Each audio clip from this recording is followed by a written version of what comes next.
Hello students, this is the third part of unit number 8, the D and F block elements. Last lecture में हमने metallic character तक discuss किया था. So now let's continue. So enthalpy of atomization. Enthalpy of atomization क्या होता है? Suppose we have this metal solid. अब इस metal solid से हमें बनाना है 1 mole gaseous atom. क्या बनाया? 1 mole gaseous atom बनाया. किसमें से? Metal solid से. यहाँ पे जो एंथैल्पी इन्वॉल्व हुई that is the enthalpy of atomization, क्योंकि हमने एटम बनाया ना, गैसियस एटम. किसमें से? मेटल सॉलिड में से. ओके, सो इस तरीके से जो हम एटम बनाने के लिए उसे अलग कर रहे हैं, मतलब हम कोई ना कोई बॉन्ड को ब्रेक कर रहे हैं, तभी तो वो चीज़ अलग हो रही है.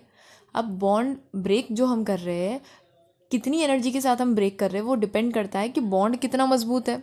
अगर जो बॉन्ड है, if the bond is strong, bond अगर ज़्यादा स्ट्रॉन्ग है, मतलब उस पर जो एनर्जी लगेगी उसे तोड़ने के लिए वो ज़्यादा लगेगी, right. So enthalpy of atomization भी ज़्यादा होगा. सो बॉन्ड जितना स्ट्रॉन्ग मिलेगा उतनी ज़्यादा स्ट्रेंथ लगेगी, मतलब उतनी ज़्यादा एंथैल्पी ऑफ एटमाइजेशन रहेगा. ओके, अब ये जो बॉन्ड स्ट्रॉन्ग बन रहा है, ये कैसे बन रहा है? इन केस ऑफ मेटल्स हम देखते हैं कि जो मेटालिक बॉन्डिंग होती है, लाइक जो हम लोअर क्लासेस में ऐसा पढ़ चुके हैं, लाइक इलेक्ट्रॉन सी क्लाउड वाला जो इमेज आप लोगों ने पढ़ा होगा लोअर क्लासेस में. ये आता है कि जो इलेक्ट्रॉन्स है वो कैसे डिस्पर्स्ड होते हैं. इस तरीके से इलेक्ट्रॉन्स का पूरा सी होता है, वो डिस्पर्स्ड होता है. तो वो जो बिखरे हुए इलेक्ट्रॉन्स है वो कौन से? वैलेंस इलेक्ट्रॉन्स ही है. वो जितना अच्छा इंटरेक्शन रखेंगे इस न्यूक्लियस के साथ, बॉन्डिंग उतनी अच्छी होगी, उतनी मजबूत होगी. मतलब जितनी मजबूत बॉन्डिंग उतनी ज़्यादा एनर्जी लगेगी उस बॉन्ड को तोड़ने के लिए, मतलब उतनी ज़्यादा हाई एंथैल्पी ऑफ एटमाइजेशन रहेगा. सो ये चीज़ इसी पे डिपेंड करती है कि जो वैलेंस इलेक्ट्रॉन्स है वो अगर ज़्यादा है तो बॉन्डिंग ज़्यादा मजबूत होगी. बॉन्डिंग ज़्यादा मजबूत हुई तो एंथैल्पी ऑफ एटमाइजेशन कैसा रहेगा? ज़्यादा रहेगा.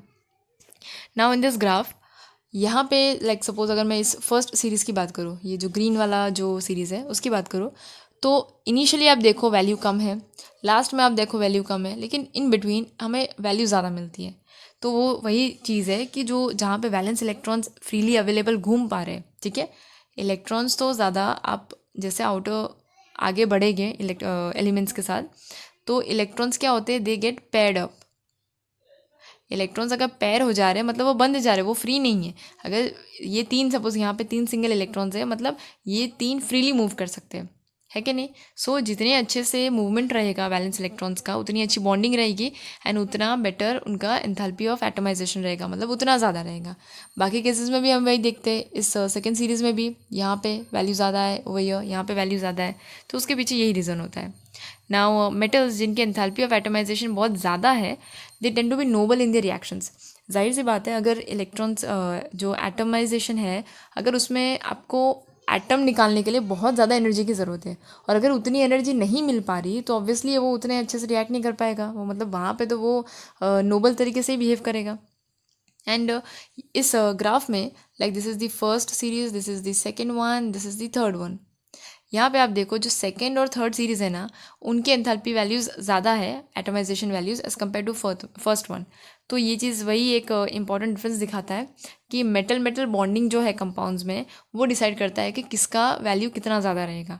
जितना अच्छा बॉन्डिंग रहेगा, जितना मजबूत बॉन्डिंग रहेगा, उतनी वैल्यू उनकी हाई होती जाएगी. जैसे कि यहाँ पे हम देख रहे हैं, यहाँ पे क्या है, बहुत अच्छी बॉन्डिंग होगी, मतलब मेटलिक बॉन्ड बहुत ज़्यादा अच्छे से स्ट्रॉन्ग होगा, तो उसे तोड़ने के लिए हमें बहुत ज़्यादा एंथैल्पी ऑफ एटमाइजेशन लगाना पड़ेगा. इसलिए इसकी वैल्यू जो है यहाँ पे, it has higher value of enthalpy of atomization. Now atomic radii. So atomic radii में ये ग्राफ हम देखते हैं. उसके पहले जो नॉर्मल एक ट्रेंड जो चलता है एटॉमिक रेडियाई का, इन अ पीरियड क्या होता है, इनिशियली वैल्यू डिक्रीज़ होती है, राइट. ये तो हमारा नॉर्मल ट्रेंड है जो हम देखते हैं कि जैसे हम आगे बढ़ते हैं इन अ पीरियड, क्या होती है, वैल्यूज़ कम होती जाती है, क्योंकि नए इलेक्ट्रॉन्स उसी सेम शेल में ऐड हो रहे होते हैं. सो इलेक्ट्रॉन और न्यूक्लियस आपस में एक दूसरे को अट्रैक्ट करते हैं और साइज़ क्या होता है, साइज़ कम होते जाता है. Okay, so initially it decreases क्योंकि एटॉमिक नंबर बढ़ रहा होता है. अब ये जो डिक्रीज़ है, ये कुछ समय बाद ना, ये डिक्रीज़ जो जिस स्पीड से डिक्रीज़ हो रहा होता है ना, वो बहुत कम हो जाता है, ठीक है. अब जैसे जैसे आगे बढ़ोगे ना, वो एक मिडवे पहुंचेगा जहाँ पे उसकी वैल्यू का जो डिक्रीज़ होगा वो बहुत कम होगा.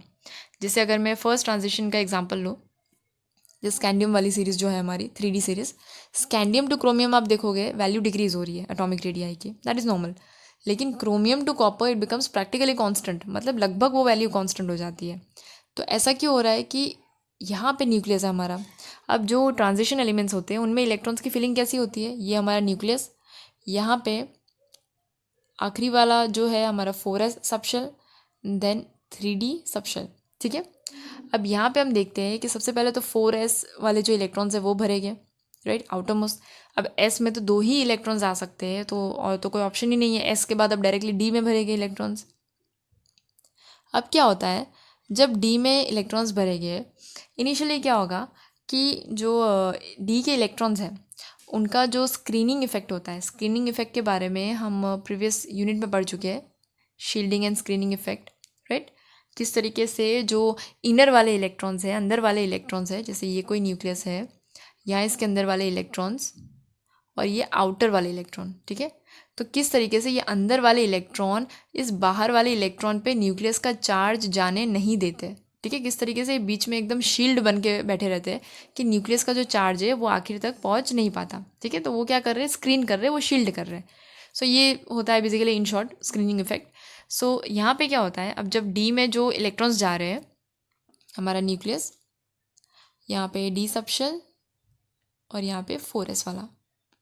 अब 4s में जब वो 2 इलेक्ट्रॉन्स आ गए और डी में इनिशियली जब जाएंगे इलेक्ट्रॉन्स, तो स्टार्टिंग में तो इनका जो स्क्रीनिंग इफेक्ट होता है डी का वो भी थोड़ा कम होता है, राइट, क्योंकि हमें पता है ये ऑर्डर एस का स्क्रीनिंग पावर सबसे ज़्यादा होता है, उसके बाद पी, उसके बाद डी, उसके बाद एफ, ठीक है। तो ये ऑर्डर होता है स्क्रीनिंग का।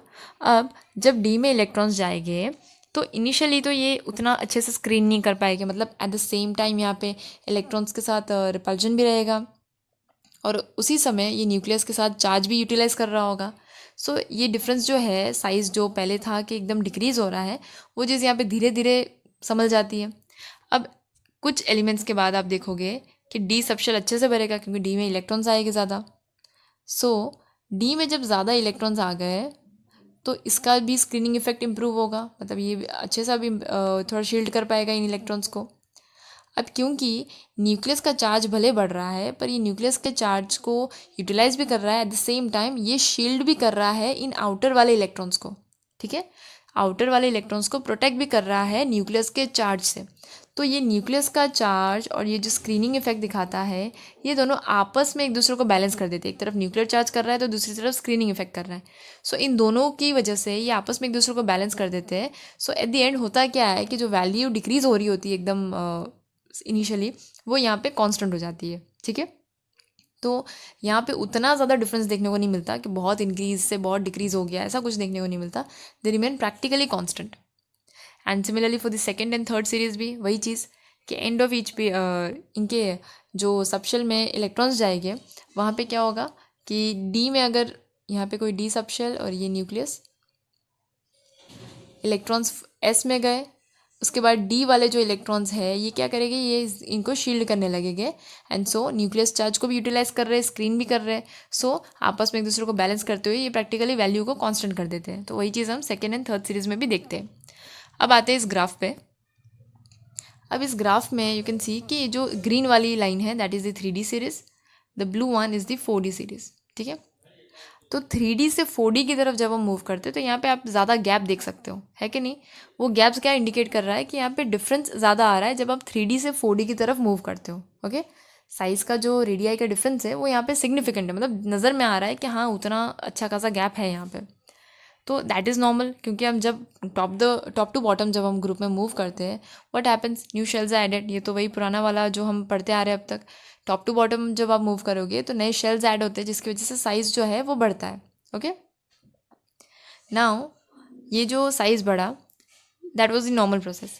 अब यहाँ पे 3D से 4D को अलग रखिए और 4D और 5D को ऑब्जर्व करो। This blue line this is the 4D and red वाला that is the 5D series, ठीक है। अब 4D और 5D के बीच में आपको गैप दिख रहा है, ये बहुत माइन्यूट सा गैप है, मतलब काफ़ी कम गैप है, ठीक है। वो क्या इंडिकेट करता है कि उतना सिग्निफिकेंट डिफरेंस नहीं आ रहा 4D और 5 के एटॉमिक रेडियाई के डिफरेंस में, ठीक है। अब ये चीज़ क्यों हो रही है, इसके लिए will have to see the periodic table. So in the periodic table we see कि यहाँ पे है हमारी 3D सीरीज़, ओके। इसके बाद आती है 4D series, then comes 5D and 6D को हम उतना डिस्कस नहीं करते क्योंकि इनकम्प्लीट है, सो ये 3 सीरीज़ ही देखते हैं। सो 3D 4D एंड 5D इस तरीके से सीरीज़ है। अब 5D पे आप देखो, यहाँ पे स्टार्ट हो रहा है ये जो ग्रीनिश ब्लॉक दिख रहा है, ये क्या है, लैंथनम के बाद जो हमारी लैंथेनॉइड सीरीज स्टार्ट हो रही है, यहाँ पे वो ब्लॉक आ जाता है। ओके, तो लैंथेनॉइड तो आ गया हमारा एफ ब्लॉक एलिमेंट, राइट। सो एफ ब्लॉक एलिमेंट है। अब कोई भी ब्लॉक के हिसाब से जब हम नाम देते हैं, S block, P block, F block, मतलब क्या है कि आखिरी इलेक्ट्रॉन कहाँ जाएगा, उस वाले एफ सबशेल में जाना चाहिए अगर हम एफ ब्लॉक की बात कर रहे हैं तो।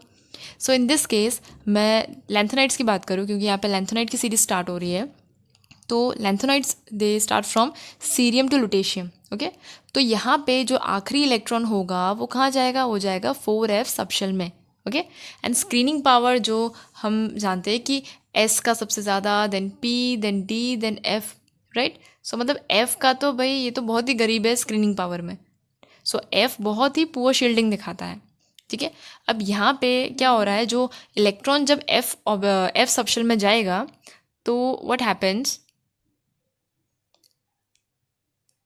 इलेक्ट्रॉन जब एफ सबशेल में जाएगा, like this is the nucleus, यहाँ पे हमारा एफ सबशेल और यहाँ पे हमारा आउटर इलेक्ट्रॉन, ठीक है, outer valence shell. So outer वाले में इलेक्ट्रॉन है, अब आखिरी इलेक्ट्रॉन कहाँ जाएगा, एफ वाले सबशेल में जाएगा। अब एफ की तो शील्डिंग पावर बहुत पुअर है, मतलब ये उतने अच्छे से ये आउटर वाले इलेक्ट्रॉन्स को प्रोटेक्ट नहीं कर पाएगा। किससे प्रोटेक्ट नहीं कर पाएगा, इस न्यूक्लियस के चार्ज से, ठीक है। सो न्यूक्लियस का चार्ज अच्छे से यहाँ पे पहुँच जाएगा बाहर वाले इलेक्ट्रॉन्स की तरफ। अब पॉजिटिव नेगेटिव की तरफ जा रहा है, मतलब क्या होगा, अट्रैक्शन ही होना है, राइट। सो ये अट्रैक्शन अच्छे से हो पाएगा, क्यों, बिकॉज एफ वाला जो सबशेल है वो प्रोटेक्शन नहीं दिखा रहा किसके टूवर्ड्स, आउटर मोस्ट जो इलेक्ट्रॉन्स हैं उनके लिए। किससे प्रोटेक्ट करना है, किससे शील्ड करना है इसे, न्यूक्लियस के चार्ज से। न्यूक्लियस के चार्ज से एफ वाले, क्योंकि पुअर इनका शील्डिंग पावर है, ये अच्छे से स्क्रीन नहीं कर पा रहे, अच्छे से शील्ड नहीं कर पा रहे आउटर वाले इलेक्ट्रॉन्स को, ओके, न्यूक्लियस के चार्ज से। इसलिए अब ये चार्ज जो न्यूक्लियस का चार्ज है वो अच्छे से बाहर वाले इलेक्ट्रॉन्स पे पहुंचेगा। अब पॉजिटिव चार्ज जब इलेक्ट्रॉन्स की तरफ जाएगा तो अट्रैक्शन होना है, मतलब अब क्या होगा कि जो आउटर वाले इलेक्ट्रॉन और न्यूक्लियस का चार्ज का अट्रैक्शन पहुंचेगा तो ये आपस में नज़दीक आ जाएगा एक दूसरे के, they will come close to each other. मतलब वी सी कि यहाँ पे एक तरह का क्या हो रहा है, कॉन्ट्रैक्शन हो रहा है, ओके। एंड इसी कॉन्ट्रैक्शन को हम कहते हैं लैंथेनॉइड कॉन्ट्रैक्शन, ओके। यहाँ पे ये चीज़ क्यों देखने को मिल रही है, due to the poor shielding of F electrons या तो एफ सबशेल इलेक्ट्रॉन्स। सो इस ग्राफ में जो हम देख रहे हैं कि जब आप 4D से 5D की तरफ मूव करो, ये डिफरेंस क्यों इतना कम आ रहा है, because of the lanthanoid contraction, okay. Lanthanoid contraction की वजह से ये चीज़ देखने को मिल रही है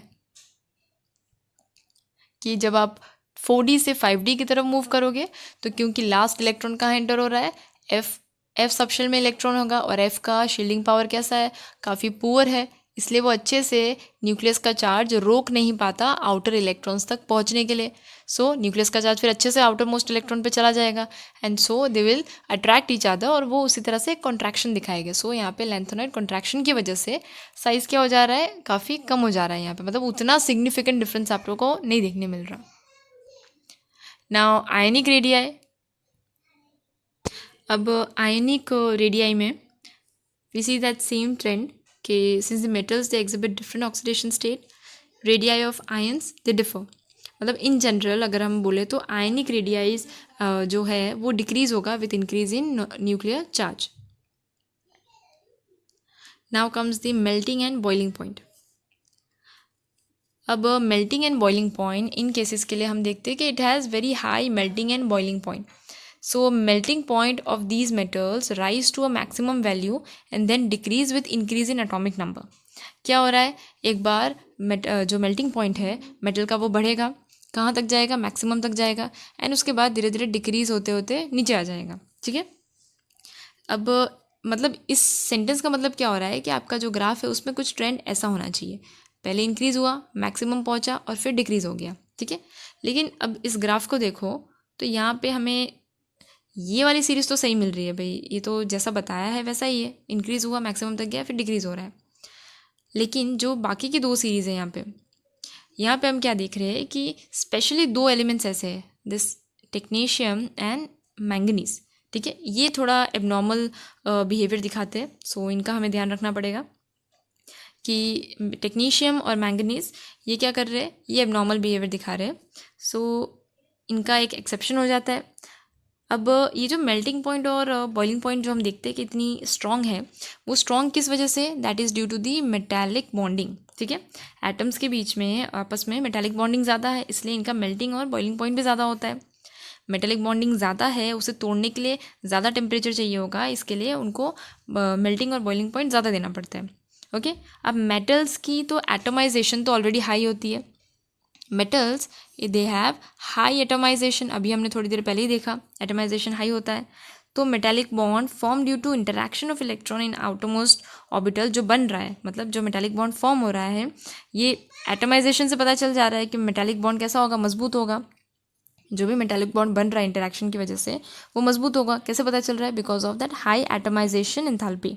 ठीक है, सो ये जो स्ट्रेंथ है, जैसा हमने आगे भी डिस्कस किया, इट इज़ रफली रिलेटेड टू कि कितने नंबर ऑफ अनपेयर्ड इलेक्ट्रॉन्स है। जितने ज़्यादा अनपेयर्ड वैलेंस इलेक्ट्रॉन मिल रहे, उतनी स्ट्रॉन्ग बॉन्डिंग एंड उतना ज़्यादा मेल्टिंग पॉइंट भी हमें हाई मिलेगा। ओके, सो इस सीरीज़ में हम देखते हैं कि मेटालिक स्ट्रेंथ जो है वो इंक्रीज़ होता है अप टू मिडल, यहाँ तक, मतलब जो इन्होंने ट्रेंड बताया है यहाँ पे इंक्रीज़ होगा अप टू मिडल तक, ये इंक्रीज़ हुआ।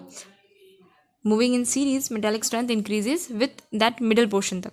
ओके, अब ये क्यों हो रहा है, because of that availability of unpaired electron. Unpaired single electrons है, इसलिए मेटालिक बॉन्डिंग की वजह से मजबूती मिल रही है। अनपेयर्ड इलेक्ट्रॉन कहाँ तक आ रहे हैं, they are up to D5, right. D5 के बाद तो पेयर हो जाएगा ना, ये हमारा डी सबशेल है। ठीक है, अब 1 2 3 4 5 D5 तक all are singly unpaired electrons. अब D5 के ऊपर जब गया तो अनपेयर्ड इलेक्ट्रॉन्स तो कम होते जाएगा, बिकॉज यहाँ पे इलेक्ट्रॉन्स क्या हो जा रहे हैं, पेयर हो जाएंगे धीरे धीरे। सो अप टू D5 तो ये मैक्सिमम रहेगा एंड उसके बाद डिक्रीज होता रहेगा। क्यों, बिकॉज अनपेयर्ड इलेक्ट्रॉन्स की जो अवेलेबिलिटी है वो कम होती जाएगी। So melting point it decreases after that middle part. So हम इस तरह का इनका बिहेवियर देखते हैं, जिसमें एक्सेप्शन क्या है, टेक्नीशियम एंड मैंगनीज वाला।